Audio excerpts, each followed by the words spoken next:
differences in feminist theologies and feminism and the Bible. In fact, that's how we met.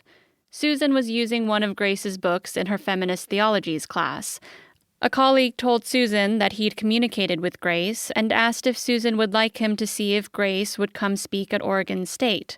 Of course, Susan agreed enthusiastically.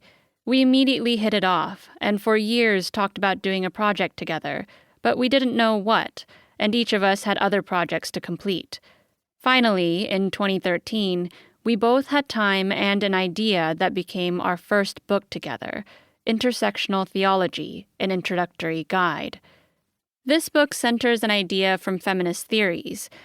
Intersectionality, the concept that explains how social differences like race and gender shape one another and our experiences within systems of power and privilege, in doing theology. We so enjoyed working together that we decided we wanted to do another project, and that's where the idea for this book started. We both survived childhood sexual abuse. We also survived God, at least the God of our childhood churches. That God willed abuse, or at least allowed it, and then judged us for letting ourselves be abused. We had to survive that God, even long after the abuse ended, while we still held on to those images of God that had enabled our abuse. Later, we learned that God doesn't cause or will or want abuse, any kind of abuse. Rather, God suffers with us. God survives with us. God is a surviving God who experiences our suffering and is with us in our pain. For many survivors, God also has to survive some pretty harmful ideas that make abuse even worse.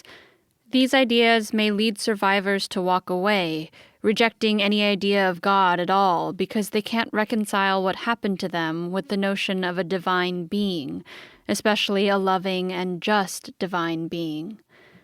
The church has told us that women and girls are temptresses, that sexual minorities and transgender people are inherently disordered and sinful, that women and children are supposed to submit to the men in power over them, that survivors have to forgive their perpetrators, and that perpetrators don't need to make restitution for their abuse. Many survivors have internalized these ideas to their own detriment. After all, the church doesn't generally encourage us to ask hard questions. For many survivors, holding on to faith is difficult because churches have often taught ideas of God that are thoroughly tied up with experiences of abuse, and the church and individual Christians have often failed to take abuse seriously and do something about it. When someone is abused by a priest, a man who is supposed to stand in God's stead, continuing to believe in a loving God is almost impossible. It's also hard to stay committed to the institution of the church when the church covers up the abuse, moves the abuser onto another church, and tells the victims they're lying or delusional or unfaithful.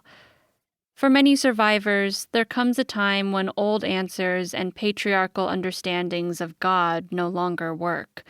There's a break, a point of no return, when we say, "That's it. If that's who God is, then I guess I'm done with God."